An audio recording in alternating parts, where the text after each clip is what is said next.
Giro, su programa de análisis cinematográfico. Punto de Giro, un espacio para hablar de cine con el dramaturgo Gerardo Fernández García y el director y productor teatral Julio Recalde. Aquí comenzamos, Punto de Giro.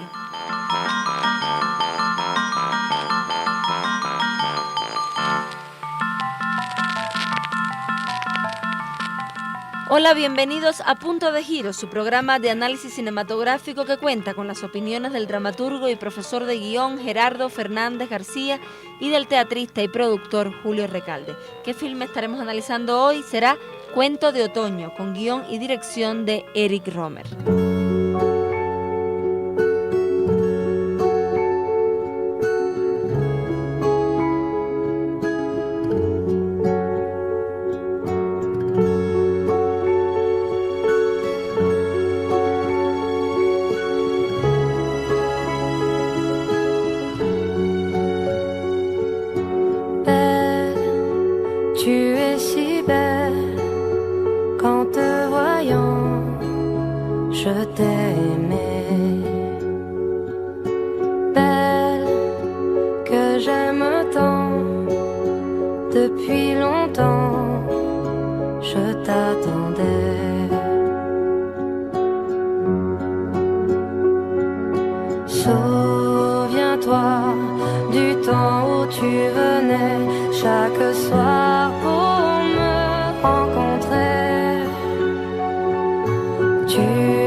Acabamos de escuchar en la voz de Sass el tema Vela, o Bella en español. Veamos entonces la sinopsis de la película que vamos a analizar. Isabela y Magali son dos amigas que viven en un valle de la Provenza. Isabela se ha empeñado en casar a Magali, que está viuda y se ha quedado sola tras la marcha de sus hijos, razón por la cual recurre a espaldas de su amiga a los anuncios de la prensa. Bueno, maestros, luego ustedes nos dirán del 1 al 10 qué valoración le damos a este filme, pero de momento, como siempre decimos, la mesa está servida para el análisis. El micrófono es todo suyo para contestar en primer lugar las preguntas de los oyentes. Usted pregunta. Simón Álvarez le pregunta a usted, profesor Gerardo, que cuál es su opinión sobre la polémica entre Pierpaolo Pasolini y Eric Rohmer. Que los dos tenían razón. A ver, primero cuente para los que no conocen cuál fue la polémica y por qué los dos tenían razón. Es la tendencia, más que la polémica que sí existió, es que la tendencia de Rohmer, de Eric Rohmer, es el cine en prosa. Mientras que Pasolini hablaba de un cine poético. Esa es la gran diferencia. O sea que el cine debería ser poético, tenía una concepción diferente Pablo Pasolini, y Romer decía que el cine era para más política, más prosa. La de Pasolini, mucho más político, que eso le costó la vida. No solamente su posición, sino que le costó la vida. Pero Romer, ¿por qué le costó la vida? Porque él era muy contestatario, fue muy contestatario, un hombre de ideas políticas muy avanzadas, y además de eso era homosexual y muere apaleado, lo mataron a puro golpe. O sea, esa es pero era más político. Eric Romer está más a la búsqueda de lo humano, ¿no? del ser humano, como vamos a ver aquí mismo en esta misma película. Esa es la diferencia fundamental, lo que causó la polémica y la postura de cada uno de ellos. Listo, profesor Julio. Lali Domínguez dice que ella no vivió la época del auge del cine de Eric Romer, pero que esperaba ver algo más elaborado para la repercusión que ahora lee y oye que tuvo su obra. Bueno, o sea, que la película se le quedó pequeña, en otras palabras. Bueno, el cine de Romer es el cine de la simplicidad. De la simplicidad. Y él a la simplicidad de un tema le saca muchísimo partido. Él se propone mostrar que no necesariamente hace falta un discurso cinematográfico grandilocuente, ni tratar gravísimos y complejos temas, sino se puede hacer cine desde la mayor sencillez. Y eso está demostrado en toda su obra. Especialmente una cosa que le arranca poesía a cosas tan sencillas, y eso es lo más importante de la obra de Romer. Profesor Gerardo, dice Manuela Toro que evidentemente la estructura del Cuento de Otoño es clásica, pero que Romer no es tan fiel a ella cuando su punto de giro está bastante avanzada ya la historia. ¿Qué opinión tiene usted? Es que yo siempre digo que esa opinión de que si es avanzada o no es avanzada es relativo. Viene precisamente de los cánones del cine comercial. O sea, los teóricos del cine comercial te dicen que de la página 12 a la página 15 tiene que surgir el punto de giro. Y que si no, eso tarde. Está mal. Tanto es así que hay analistas, uno en particular, que decía que él leía un guión hasta la página 15, que si no había surgido el punto de giro, dejaba de leer porque eso no estaba bien estructurado. Eso no es así. Y no es tan así, porque eso se debe debe haber una proporción, pero depende de tu película. Si tu película tiene 3 horas, no tiene por qué surgir en la página 15. O sea, teniendo en cuenta eso, ni hay películas como La Historia Oficial, por ejemplo, que en el minuto 30 surge el punto de giro, pero que tiene 3 horas la película de duración. O sea, lo que hay que lograr es una proporción. Yo siempre le digo a mis alumnos, hay que lograr una proporción, pero no te guíes por el asunto de la página 12 a la página 15. Ahí está. Que él no respete eso no es que sea, no es nada, no lo invalida para nada. Profesor Julio, esta pregunta la envía Gabriela Bo. Tenía que ver con lo que usted está diciendo. Dice que es adorable la simplicidad de Romer. Sí, y eso es en toda su obra, porque le saca partido a las cosas más pequeñitas. Yo recuerdo en mi especialidad, hay un texto de él fantástico que se llama el Trío en Mi bemol. ¿Cómo? Trío en Mi bemol, que es la historia de los encuentros y desencuentros de una pareja.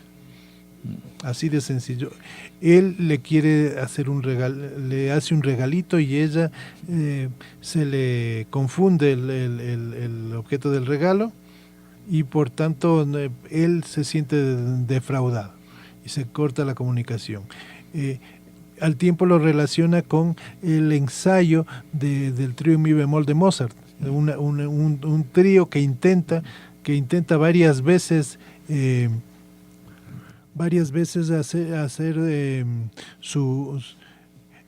tocar bien la pieza. Desarrollar la pieza, sí.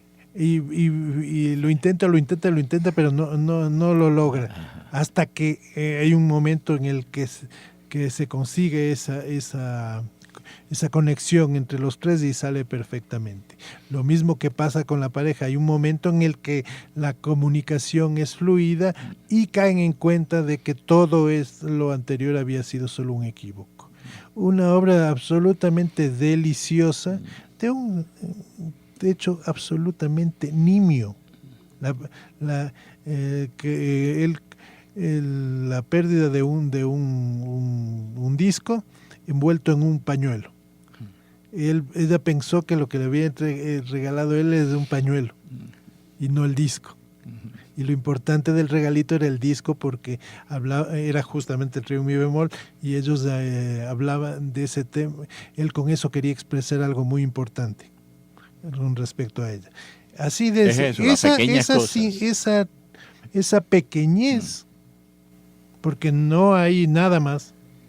No hay grandes temáticas humanas, grandes temáticas políticas, no hay grandes discusiones ideológicas, no hay grandes debates socioeconómicos, no, nada de ello. La más estricta sencillez del comportamiento humano. Sin embargo, la obra de Eric Rohmer, sin embargo, es una obra muy importante. Claro, no, y va a seguir siendo importante porque no necesita gritar para hacerse escuchar. Es la trascendencia de lo verdaderamente de lo verdaderamente impactante. Aquí hay una última pregunta, es también para el profesor Julio. Yo sé que más adelante en el programa explican un poco más de esto, pero para que la oyente no sienta que la dejamos fuera, Gladys Rueda le pide que le hable de la actuación en esta película. Bueno, las actuaciones... Algunos elementos generales para después profundizar. Ese es otro aspecto interesante que se propone Rohmer, que las actuaciones se vean naturales. Sí. Pero eso no deja de ser un poco artificial, claro, porque en realidad todo eso está perfectamente conseguido, perfectamente premeditado. Y no surge de una manera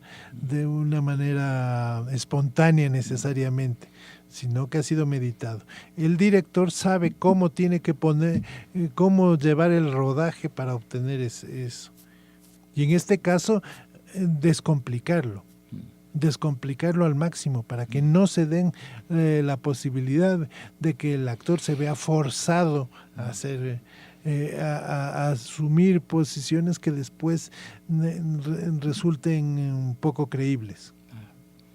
Bueno, esto es todo en la sección Usted Pregunta, y nos vamos a una pausa musical con una pieza de música francesa que acompaña también nuestro programa.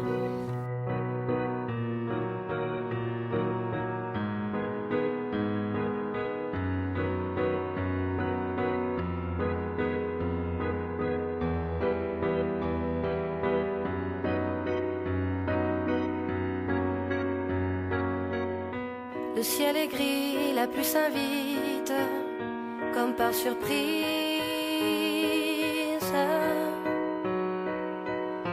Elle est chez nous et comme un rite qui nous enlise.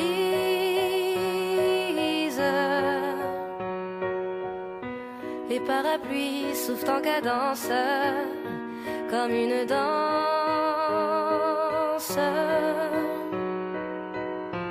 Les gouttes tombent en abondance sur douce France. Tombe, tombe, tombe la pluie en ce jour de dimanche de décembre, à l'ombre des parapluies. Les passants se pressent sans attendre.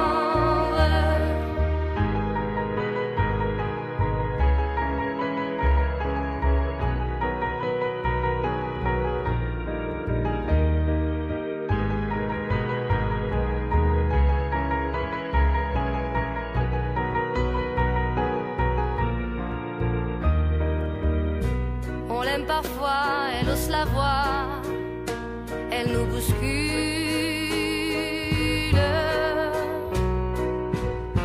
Elle ne donne plus de ses nouvelles en canicule.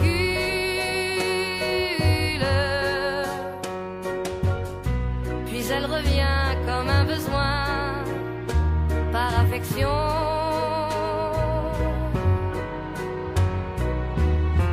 Et elle nous chante sa grande chanson, l'inondation. Tombe, tombe, tombe la pluie en ce jour de dimanche de décembre, à l'ombre des parapluies. Les passants se pressent sans attendre. Tombe, tombe, tombe la pluie en ce jour de dimanche de décembre, à l'ombre des parapluies.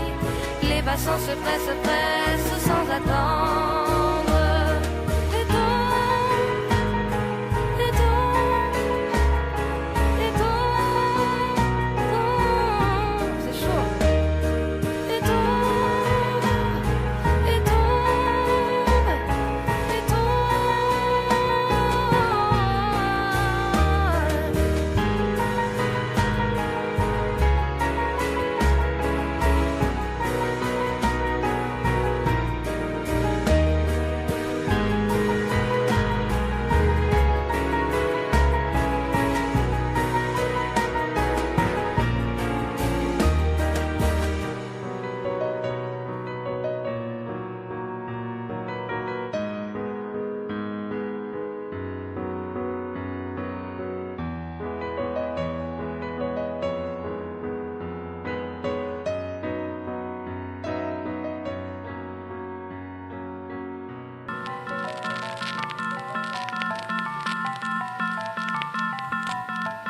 De la creación de Sass acabamos de escuchar el tema La lluvia. Para los oyentes que no sintonizan este día, tenemos que decirle que estamos escuchando Punto de Giro, un programa de análisis cinematográfico que cuenta con las opiniones de los profesores Gerardo Fernández García y Julio Recalde, y que hoy estamos estudiando el filme Cuento de Otoño con guión y dirección de Eric Rohmer. Es su turno, profesor Gerardo, para profundizarnos en la estructura de la película. Bueno, en los postulados de Eric Rohmer hay algo que lo define con mucha claridad. Él decía que él no estaba en la búsqueda de esos grandes emplazamientos de cámara, de esos grandes movimientos de cámara, sino que lo que buscaba era la verdad en la escena. La verdad en la escena, o sea, la reproducción de el montaje y todo lo que sucedía ahí. Hay que tener en cuenta que estamos en presencia de una comedia. Después vamos a demostrar cuando hablemos de la estructura que se trata de una comedia, vamos a explicar por qué. Pero ahí está, o sea, él buscaba más que cualquier elemento formal que le diera notoriedad en su montaje, tiros de cámara atrevidos. No, él lo que buscaba era la verdad de lo que estaba fotografiando. Él dice, por otro lado, que también ayuda a definirlo, dice, yo no digo cosas en mis películas, muevo gente que habla y se mueve como los paisajes, las caras, los gestos y su comportamiento. Ahí vemos que estaba buscando la verdad de eso. Sin embargo, ese tipo de búsqueda formal solamente era posible en el marco de un movimiento contestatario como la Nouvelle Vague, que dice, hasta aquí llegamos con el cine que se venía haciendo. El cine artificioso. Exacto. Y el cine, ahora tenemos que hacer otro en el que tengamos otras posibilidades expresivas. Y para eso hay que romper un poco con lo que se venía haciendo. Claro. Ahí está. Entonces vamos a hablar entonces de la estructura. Por ejemplo, la acción base de principio a fin, por eso es la básica, es Isabel versus Magali. La forma de manifestarse la acción dramática es el intento. Isabel lucha por conseguirle un compañero a Magali. Oposición. Magali lo ignora y rechaza el método de acudir a una cita a ciegas. Cambio de equilibrio. Magali acepta a Gerard, el compañero que le ha conseguido Isabel. Acción subordinada número 1, que es la que lleva el detonante, la boda de la hija de Isabel. Intento. Isabel lucha por evitar a Magali, lucha por evitar, por invitar a Magali a la boda, de su hija. Oposición, la hija no quiere, está distanciada de Magali. Cambio de equilibrio, Isabel logra invitar a la boda de la hija a su amiga. La acción subordinada número 2. Intento, Isabel cita a Gerard. Oposición, Gerard no sabe que lo quieren para otra mujer. Cambio de equilibrio, Gerard acepta el cambio. Acción subordinada número 3. La amiga del hijo de Magali, Rosine, trata de que su profesor de filosofía se enamora de Magali. Acción subordinada número 4. El profesor de filosofía no está enamorado de Magali, está enamorado de Rosine, su alumna. Acción subordinada número 5. Leo, el hijo de Magali, está enamorado de Rosine.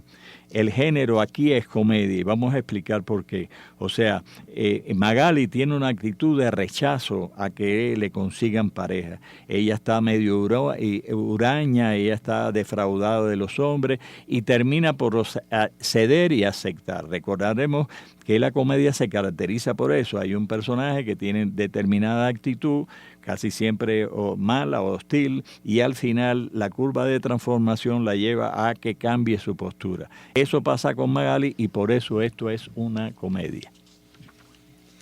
Les propongo entonces hacer otra pausa musical con la música de Sass igual, esta vez con el tema En mi calle, y regresar con el profesor Julio para que nos dé más detalles de esta puesta en escena. Habite un coin du vieux Montmartre, mon père entre sous tous les soirs.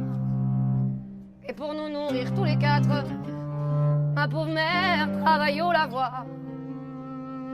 Moi je suis malade, je reste à ma fenêtre, je regarde passer les gens d'ailleurs. Quand le jour vient à disparaître, y a des choses qui me font un peu peur. Dans ma rue, y a des gens qui se promènent. Je les entends chuchoter et dans la nuit. Quand je m'endors, bercé par une rengaine, je suis soudain réveillé par des cris, des coups de sifflet, des pas qui traînent, qui vont, qui viennent, puis le silence qui me fait froid dans tout le cœur. Dans ma rue, y a des ombres qui se promènent et je tremble et j'ai froid et j'ai peur.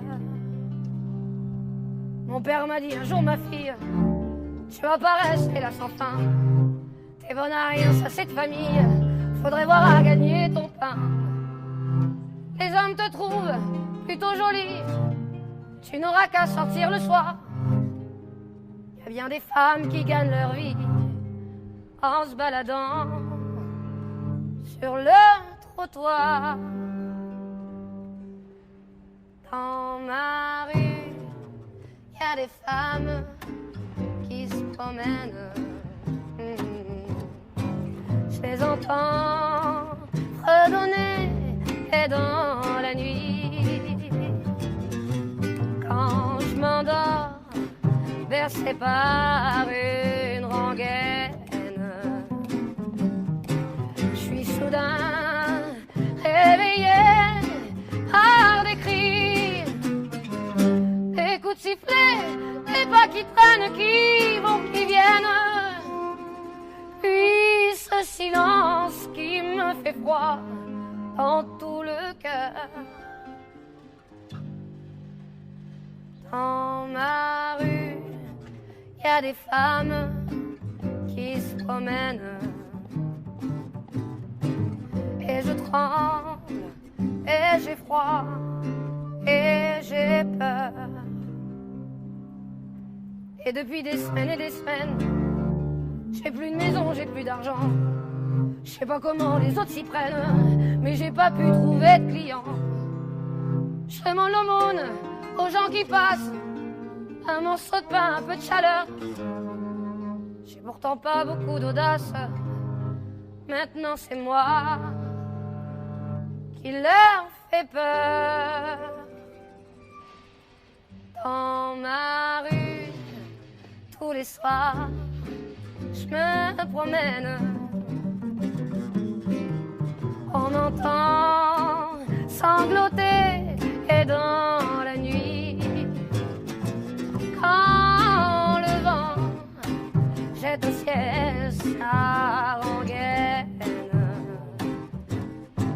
tout mon corps est glacé par la pluie et j'en peux plus. J'attends qu'en fait que le bon Dieu vienne pour m'inviter à me réchauffer tout près de lui. Dans ma rue, il y a des anges qui m'emmènent pour toujours mon cauchemar est fini.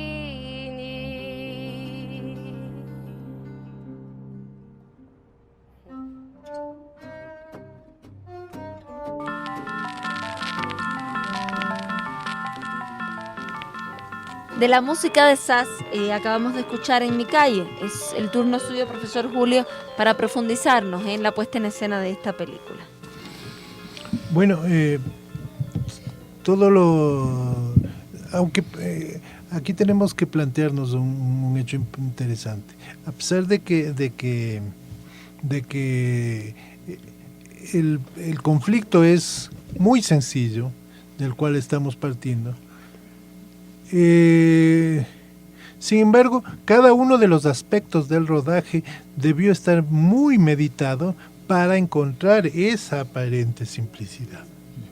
Porque el hecho de no se trata solamente del hecho de prescindir de grandes escenografías o de una fotografía muy decidora.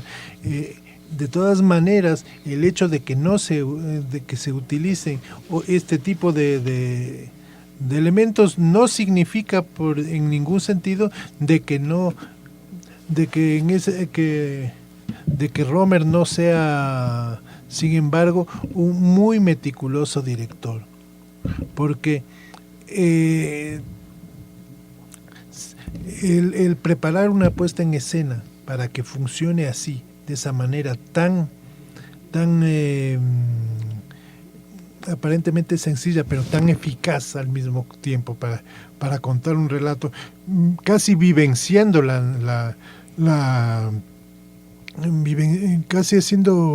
casi haciendo cinematografía de la realidad. Aparentemente es que conseguir la realidad no es nada sencillo, no es fácil. Y es un trabajo totalmente artificial. No es filmar lo que aparece ahí, no. Eso sentido. Lleva un trabajo mucho trabajo, que parezca así tan real. Y ese es uno de sus más valiosas contribuciones.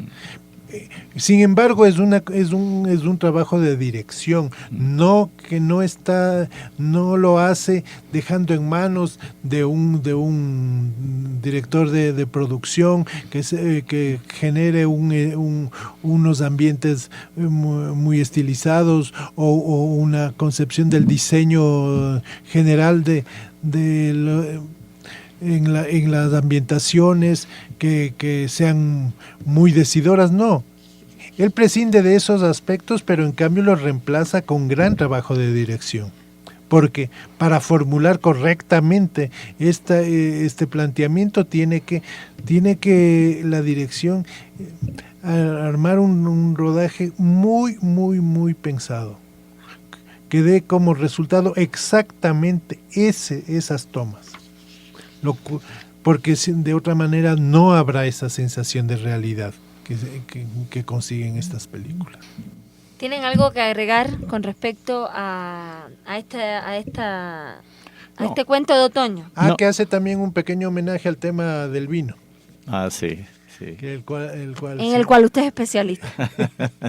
soy un Hay- aficionado. Sí, pero hay algo que debemos decir, ¿no? No es que esta sea la propuesta única para hacer cine, es una de las formas de hacer cine. Y como bien tú decías, Julio, la genialidad es que esa sencillez lleva mucho trabajo detrás, mucho trabajo para lograr esa sencillez.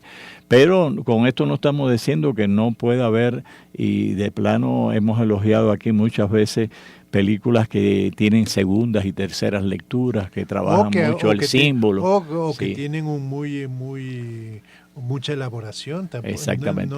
No para nada. No para es nada. una contradicción en ningún No, sentido. en ningún sen- Es otro camino. Otra forma de hacer cine, que para nada es despreciable. Esta película desde el comienzo dice que es parte de una tetralogía. Sí. ¿Me pueden hablar de la tetralogía completa? Es que está por las estaciones del año, o sea, cada uno de ellos tiene una historia. O sea, el otoño, el verano, el invierno, las 4 estaciones son 4 películas que tiene en el trabajo de él. ¿Tienen todos el mismo nivel? Están... La sencillez, con que El has mismo tratado, estilo. sí, el mismo estilo de cosas pequeñitas, de cosas que pudieran muy bien pasar inadvertidas y que si él lo convierte en cosas humanas, cosas. Claro, los que viven en los trópicos y en zonas de 4 estaciones van a sentir perfectamente reflejado el tema Sí, del claro, otoño. Claro. ¿Hay alguna de las 4 películas que a ustedes les parezca superior? A mí esta es la que más me gusta. Esta es la película que más me gusta. No porque las otras estén mal, pero esta es la que más me gusta. ¿A usted, profesor Julio? Sí, Coincido en ello. Por su sencillez, sí, muy sí, sencillita. muy, pero muy decidora. Sí, Es una película que dice mucho con muy mucho, poco. sí. Toca el turno de la pregunta conceptual que hacemos en nuestro programa. Se habla de 36 situaciones dramáticas. Ajá. ¿Algunas se pueden mencionar acá? Sí, claro. ¿Quién es el autor de este conteo? El autor se llama George Polti. Es un italiano que le dedicó toda su vida a copiar, a buscar, no solamente en el arte dramático, sino en la literatura en sentido general, Las posibles situaciones dramáticas. Y él después le dedicó toda su vida. Hay un libro, que el libro es muy tedioso porque es muy estadístico, no desarrolla más allá de saca la película tal y saca la obra de tal y pertenece a esto. Pero nos O sea, deja un trabajo de sistematización. Claro, por el hecho de que efectivamente tú lo compruebas. Y alguien como John Howard Lawson, por ejemplo, cuando trató el tema de eso, dice, bueno, a lo mejor no son 36, son 35 o 37, pero hay un número limitado de acciones. Él no se puso a buscar, John Howard Lawson no se puso a buscar si era real. Y sin embargo, George Polti sí le dedicó toda su vida a hacer ese trabajo que hoy tenemos que agradecérselo. Por ejemplo, vamos a poner 2 ejemplos nada más. 2 hermanos en bandos diferentes. Esa es una de las 36 situaciones dramáticas. 7 sobre temas. Ajá, exactamente, ahí lo tienes. Tienes tú el caso de la Cenicienta. O sea, una chica o un chico tratando de cambiar de su estatus existencial a través del amor, a través de la pareja humana. Esa es otra de las 36. Cuando tú ves la Cenicienta, es esa chica que está tratando de lograr a un compañero rico o algo así para cambiar de su estatus. O viceversa, también un chico, por ejemplo, el caso de los gigolós, todo eso está dentro de la Cenicienta. Y así 36 situaciones dramáticas. Y son, lo que vemos es variaciones y variaciones y De lo variaciones mismo. de lo mismo. De la Cenicienta, Exactamente. Pretty Woman. Sí, exactamente. Ahí tienes el caso, esa es la Cenicienta. ¿Te das cuenta? Ves la variación que hay de la Cenicienta real a lo que pasa en Pretty Woman, pero es lo mismo porque la esencia es la misma. Y así las 36 situaciones dramáticas que él describe. Claro, es curioso, él te hace ver que hay esas 36 posibilidades de comprensión o de abarcamiento de los conflictos humanos. Claro.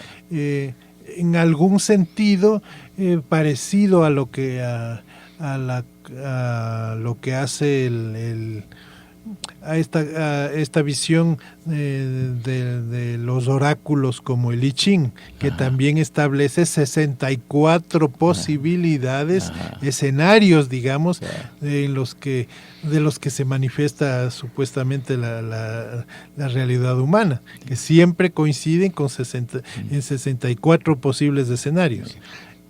En dramaturgia encontramos que las posibilidades de contarnos a nosotros mismos son esas 36, claro, con cientos de variantes, sí, que hacen completamente rico claro. Pero fíjate si es trascendente el trabajo de George Porty, que te dice lo siguiente: no busques la originalidad a partir de que vas a encontrar un tema que en 36 siglos de existencia de este arte, alguien antes que tú lo haya tocado. No va a pasar.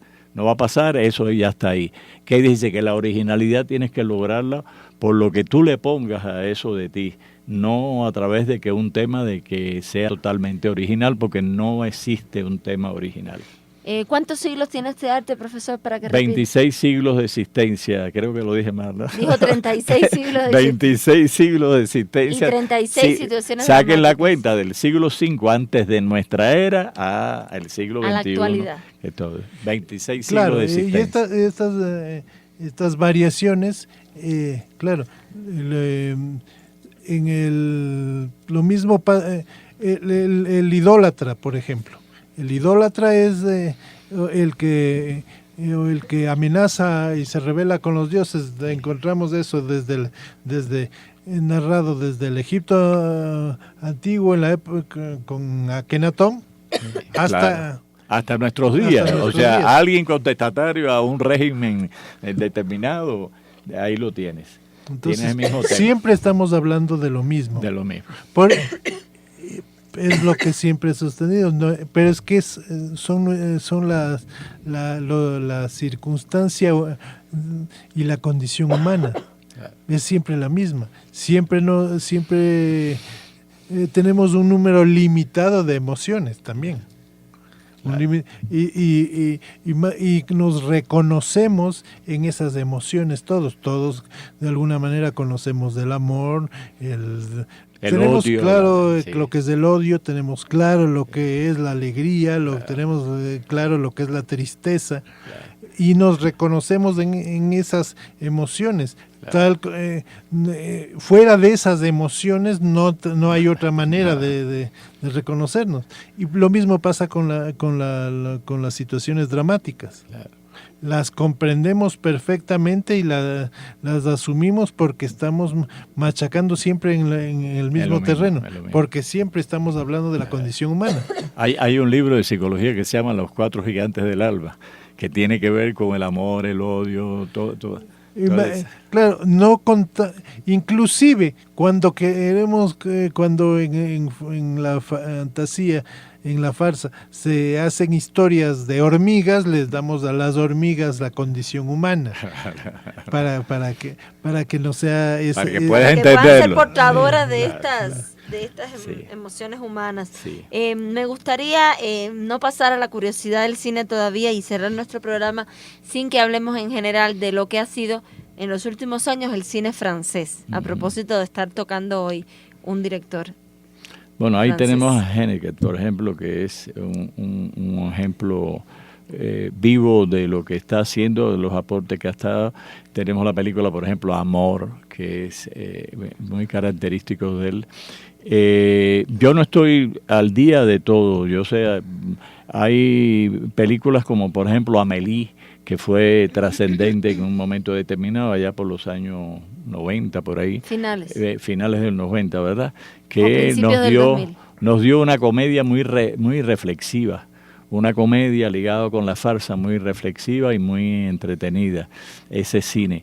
No estoy tan al día de lo que se está haciendo hoy. Pero siempre en el cine francés hay aportaciones interesantes, sí, siempre viene desde el mismo autor de Amélie, cuando antes ya en los tempranos 90 hizo Delicatessen. Sí. También, sí. Y siempre hay aportes interesantes en el cine francés, siempre hay inquietud por buscar nuevos caminos. Claro. Eso ha sido una característica histórica del cine francés. Desde la época de Jean Renoir, desde esos Truffaut.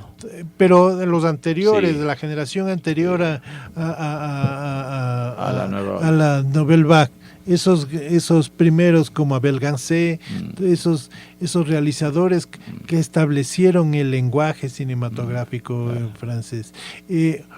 También ahí hay una enorme tradición, fue muy importante para esa etapa que esos realizadores estaban ligados también a los grandes directores teatrales, que fueron muy, muy importantes, porque ellos establecieron toda una escuela. Claro.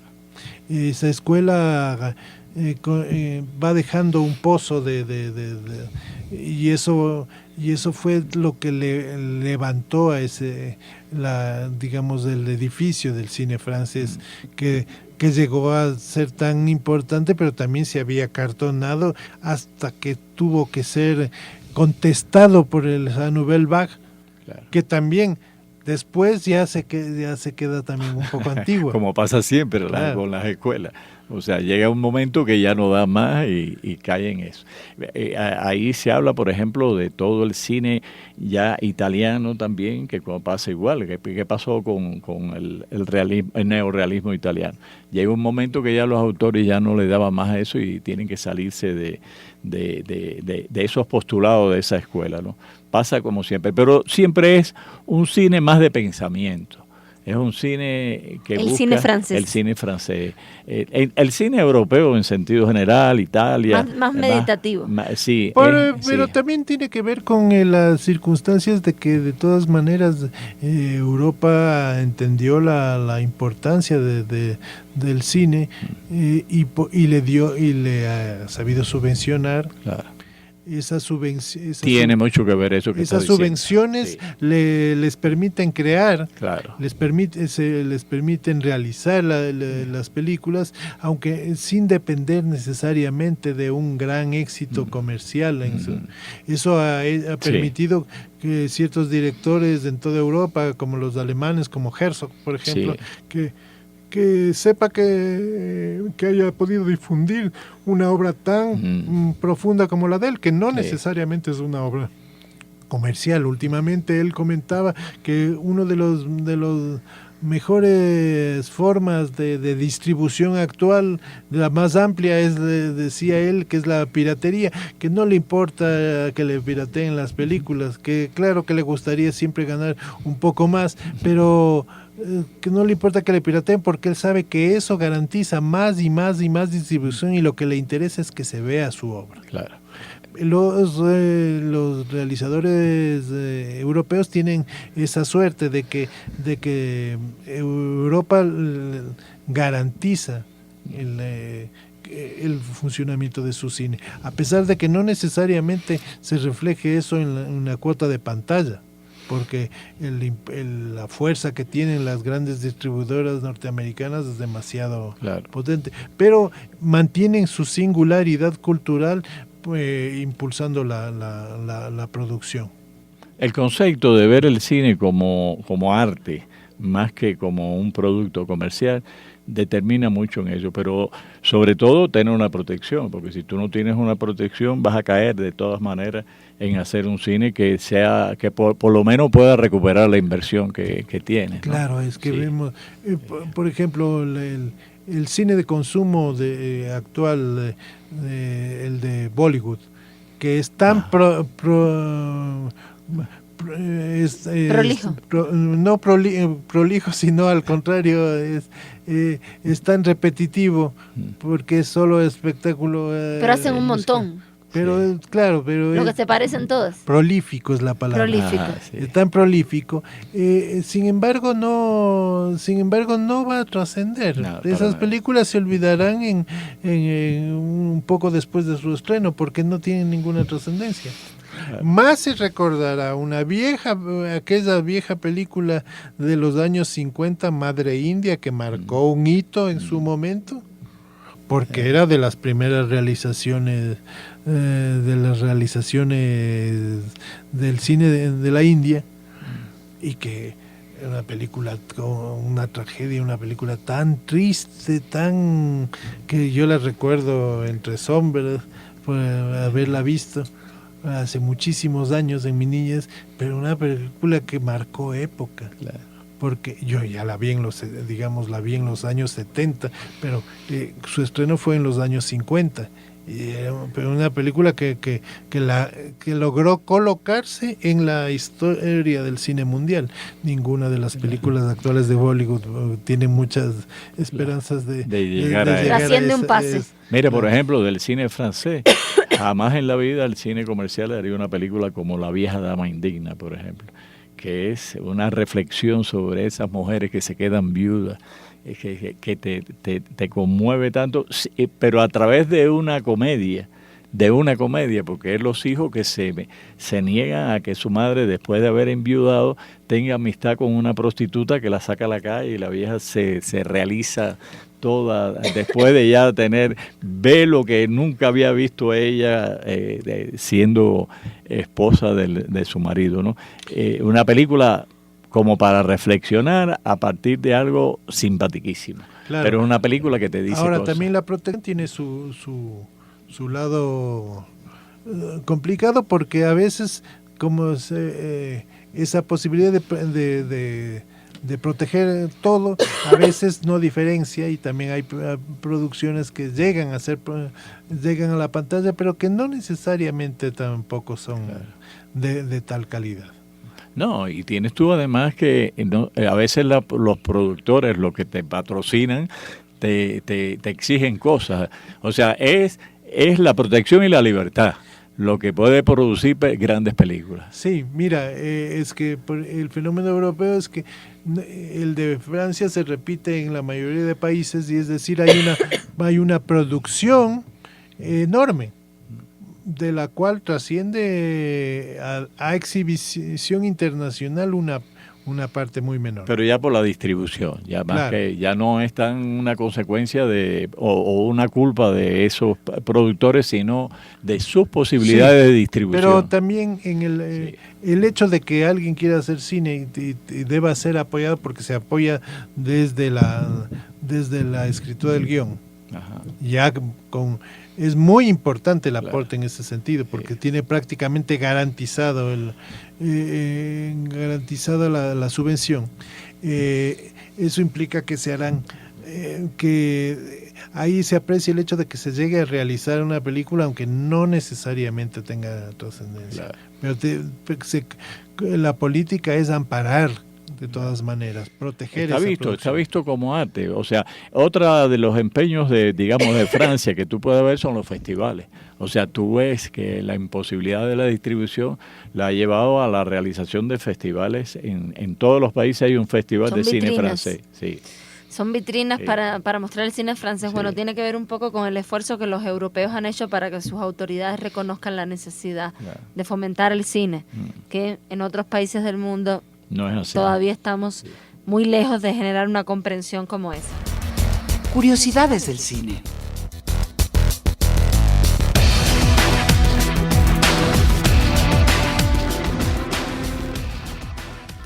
El dominio y la grandeza de Hawks está en la completa diafanidad e intercomunicación entre cámara y mundo. Lo dijo Pedro Guín Ferrer hablando del filme norteamericano Río Bravo. Que podemos decirlo también en relación con Eric Romer. O sea, es precisamente lo que hace una buena comunión entre todos los factores. pero como bien dijo Julio, eso lleva un trabajo detrás, no es la espontaneidad por la espontaneidad. Eso mismo podríamos decir nosotros de Eric Rohmer. Para los oyentes que nos siguen y quieran hacer sus comentarios o preguntas a los maestros en próximos programas, pueden escribirnos al correo electrónico puntodegiroradio@gmail.com. Todo el que lo haga recibirá a vuelta de correo electrónico un documento básico para entender la materia que nos ocupa, los 10 mandamientos, capítulo del libro Dramaturgia, método para escribir o analizar un guión dramatizado de la autoría de nuestro especialista, Gerardo Fernández. Bien, entonces, profesores, quedan que nos digan del 1 al 10 qué valoración le dan, a esta película de Eric Rohmer. Yo, bueno, por todo lo dicho aquí, por todo ya sabemos cuál es el estilo, cuáles los postulados estéticos y humanos de este autor. Yo le doy un 10. Es una comedia que uno la pasa muy bien, sin grandes estridencias, pero es una comedia que te remite a lo humano. A la naturalidad de la vida, los conflictos que podemos tener cualquiera. Profesor Julio. A mí me parece uno de los mejores ejemplos del cine de Rohmer. Lo describe muy bien esta película. Demuestra sus planteamientos, concreta sus ideas. Por eso el cumplir ese papel me hace merecedor de la máxima calificación.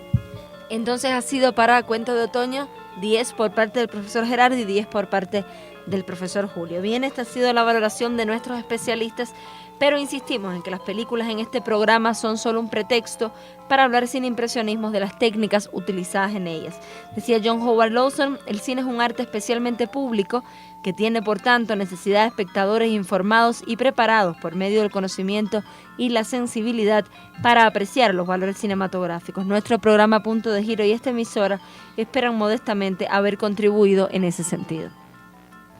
Y esto es todo, queridos oyentes, llegamos al final. Operan el sonido Diego Salazar y Adrián Torres. Tenemos la música anónima del cilindro El Artista Hambriento. Les agradecemos su atención y les invitamos a estar con nosotros en Punto de Giro, un programa de análisis cinematográfico la próxima semana en este mismo día y horario, con las opiniones de los profesores Gerardo Fernández García y Julio Recalde. Produce el sonido el licenciado Fabián Sandoval y en la conducción y dirección la periodista y máster, y por hoy un poco agripada, Lourdes Stusser. Los dejamos con otro tema musical de Sass, es el tema Yo Quiero. Muchas gracias. Llevo.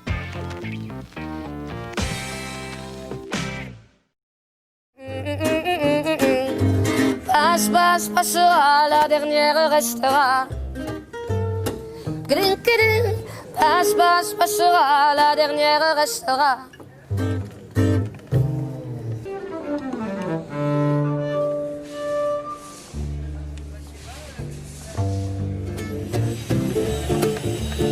On y va là?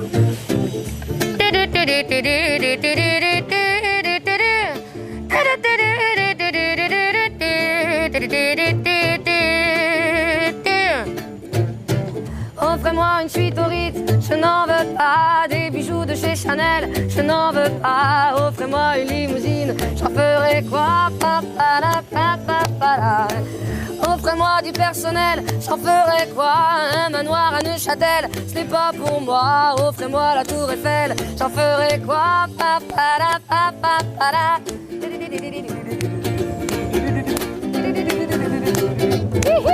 Je veux l'amour, de la joie, de la bonne humeur. Ce n'est pas votre argent qui fera mon bonheur. Moi je veux crever la main sur le cœur. Allons ensemble découvrir ma liberté. Oubliez donc tous vos clichés. Bienvenue dans ma réalité.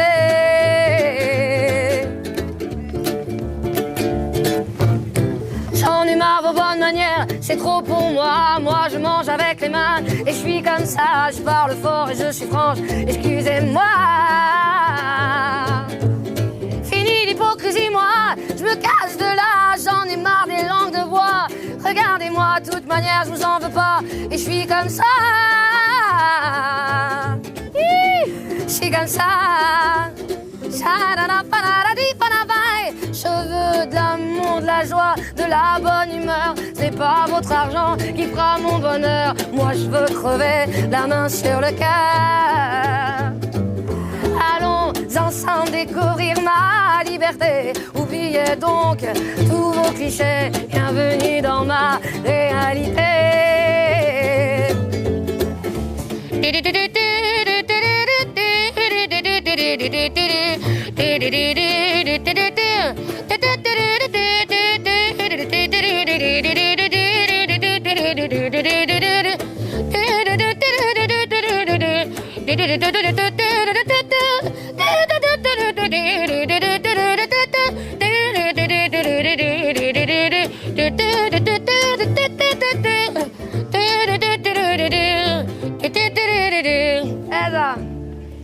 Je veux de l'amour, de la joie, de la bonne humeur. Ce n'est pas votre argent qui fera mon bonheur. Moi je veux crever la main sur le cœur. Allons ensemble découvrir ma liberté. Oubliez donc tous vos clichés. Bienvenue dans ma réalité. Je veux de l'amour, de la joie, de la bonne humeur. Ce n'est pas votre argent qui fera mon bonheur. Moi je veux crever la main sur le cœur. Allons ensemble découvrir ma liberté. Oubliez donc tous vos clichés. Bienvenue dans notre réalité.